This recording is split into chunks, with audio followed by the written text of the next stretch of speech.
wanted to do a quick video on risk aversion. It seems like it's something that's happening quite a bit, or I see it, well, it's something that's being mentioned quite a bit in recent videos, just talking about, culturally speaking, about black people, where we often are risk averse and we try to avoid risk as best as possible because of the fact that we've seen other problems around us, or we're just too scared of, you know, being flat out broke or what have you, or things going wrong. And then you do see the few that will take the risk and do very well, and then, you know, the others that are left behind. But just to focus on risk aversion, my personal story is that I see it quite a bit, even in my own business partners, even in myself. I've, you know, gone through like the audiobooks, like with Grant Cardone, 10X, and that helped me. And he's like, listen, when you feel uncomfortable about something, do it. And I was just like, so I don't really follow it 100%, but if something I don't like, for instance, a business partner comes to me with something, and I'm like, usually I'm like, no, I don't want to do it, so on and so forth, and just leave it alone. And now I'm understanding that this risk aversion is closing me off from the possibility of gains in so many other areas. And I'm like, well, you know what? I have to change that. And again, that's a part of the whole 10X mindset, where it's like, you know, you look at something and you just tackle it full on. You tackle your fears, and in your fears, you might find a gold mine or a treasure trove of just wealth and opportunity. And you do see this quite a bit in black culture, where they're highly risk averse, or even a culture, or even like a local culture, area culture, where you're in a small town or something like that, and nobody wants to make those big risks except for that one or two people, and everyone else is seen as a crackpot, and then the failures are ostracized. So I mean, you see this play out in movies, TV shows, stories, all types of things. And I have to say, with risk aversion, I understand it. I understand the side where it's like, hey, listen, if you fail at this, it could be detrimental to you.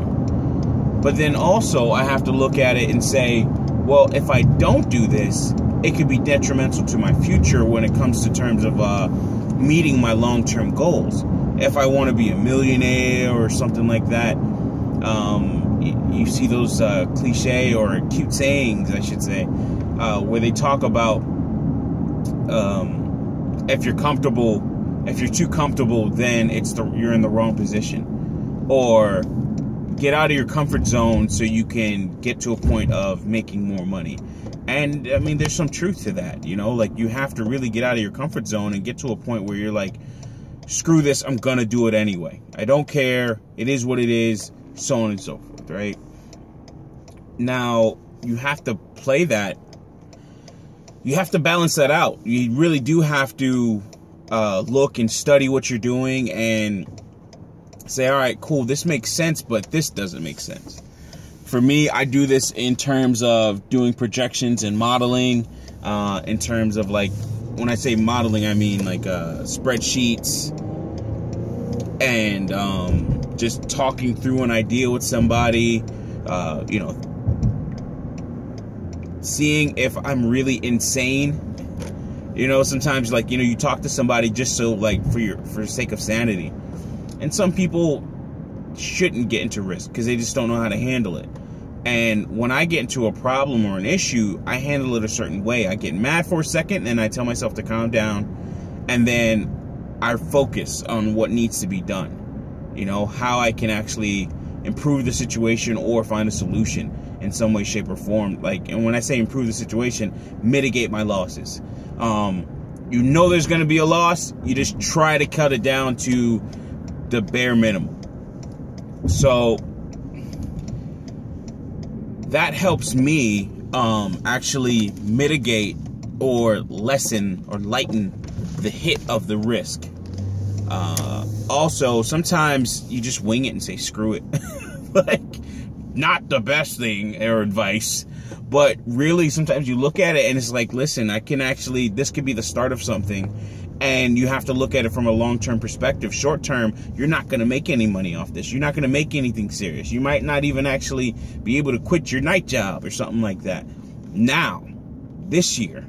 But maybe 6 months, a year, 2 to 3, maybe 5, you could be up on top and having all types of funds coming in. Damn, it's too early. Oh, man, it is too early. Too many people at this Walmart. But you might have all types of funds coming in and you don't have these money issues anymore.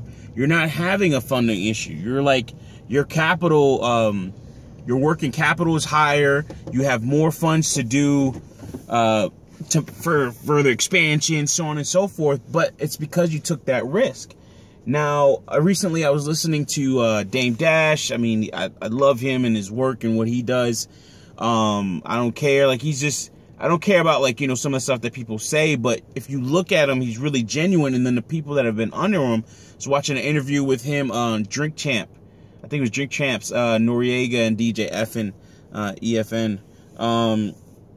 And they were talking about, and him and Nori was drinking with him, and Nori was like, yo, listen, you know, you were the best CEO ever, so on and so forth. And I'm like, that means a lot.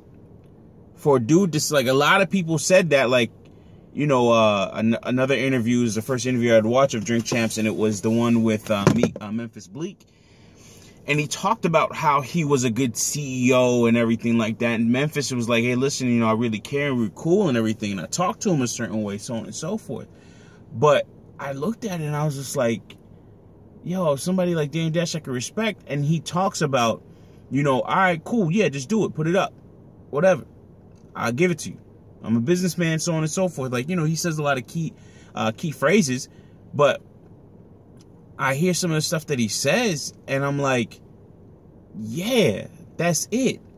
That's what it's really about. That's what you want to hear. That's what you want to be a part of. That's what you should be a part of. And a lot of people are so risk adverse that they don't even really want to. They have that dream and dreams of grandeur, but they don't have,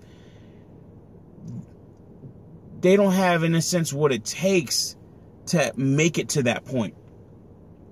To, in my case right now, eating canned soup, or no, not right now, it was like a month ago, eating canned soups for like weeks on end, not really buying stuff. You know, like, hey, listen, I can't go out to Pollo Tropical, and Pollo ain't even that expensive. And doing other things to say, hey, listen, you know, I got to make sure I can pay rent. I got to make sure I can buy this or that, so on and so forth. And these things are missed on some people because, or some people miss out on these things. No, I was right the first time. These issues or these movements are missed on people because they don't want to take the risk. They just say, all right, cool, I can't do it. No, I just don't want to do it. I don't want to get into the middle of that, so on and so forth. And that's a bit of a problem for some. I mean, if you're an employee or sheep or something like that, it's understandable. That's how it is. Do it. That's just what it is. Be an employee. But if you're gonna be an employer or a boss, as I say, you're gonna be the pimp in the pimp hoe paradigm or pimp hoe relationship. You know, you're gonna have to take certain things on the chin. Now, I'm not saying everything. Some deals are just not good. You got to think about it. Talk to somebody that's in business. Get some outside advice. But otherwise, I think a lot of people, with that being said, I think what you should do is try and assess things as best as possible and understand that certain things that are risk can have a great reward to it. The question is, are you willing to do what it takes to achieve that award, to get to that point, to find that hidden treasure? I mean, shit, you got to remember, man, A treasure chest full of gold is still heavy.